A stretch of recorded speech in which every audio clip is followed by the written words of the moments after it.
ఎవరు నువ్వు కావాలని చేసినవే? ఎవరు పోసారు కావాలని? నేను పోసే వాళ్ళకే నువ్వు వత్తవి. నువ్వు వాళ్ళు వీళ్ళు అవుతారని నన్ను తిడతాను, కావాలనే తిడతాను కదా. ఎవరు తీటనాయ నాకు కావాలని మీద పోయించుకోనికి పోసింది పోస్తావు మళ్ళా ఏమన్నా అంటే మళ్ళీ మాట్లాడుతున్నావే నీ. ఇగో నేను కావాలని పోయలే చెప్తానా. నువ్వు ఇట్నే ఒరినావు అనుకో గిన్నె అందుకొని ఉచ్చుకుంటా మరి చెప్తానా. ఎవరు చంపే చంపు గిన్నెలు కానీ చంపు నన్ను. ఎవరు ముసలి చూడు ఎట్లా అవుతుందో.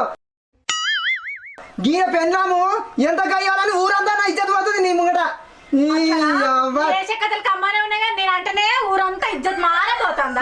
మరి నువ్వు ఎట్లా చేస్తున్నావు? కళ్ళు కానొస్తున్నావు. నువ్వు చేసేది కమ్మనే ఉందా? నేను కావాలని వచ్చి నా మళ్ళీ అట్టే మాట్లాడతా. బట్టలు కూడా వీక్ అంతా ఇజ్జత్ తీసుకున్నావు. నువ్వు ఆ ఇజ్జత్ తీసుకున్నా తానం చేయకపోతే బట్టలు కూడా నీకు కాదు. ఆ బట్టల పురుషు అనుకొని రాకుతా ఏడుకాడికి.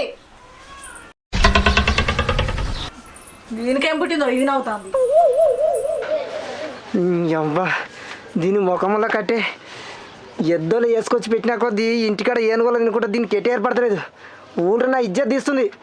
ఆడకట్టుకు ఎట్టన్నా పోదామంటే ఇంట్లోకి వెళ్తే ఇజ్జత్ పోతుంది ఆడల ముంగట. దీనికి ఎక్కడ ఏర్పడతలేదు.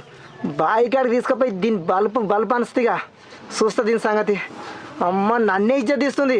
ఇంత మొగడానికి గౌరవం కూడా లేదు దీనికి. చెప్తా ఇయ్యాల చెప్తా దీని సంగతి. ఇక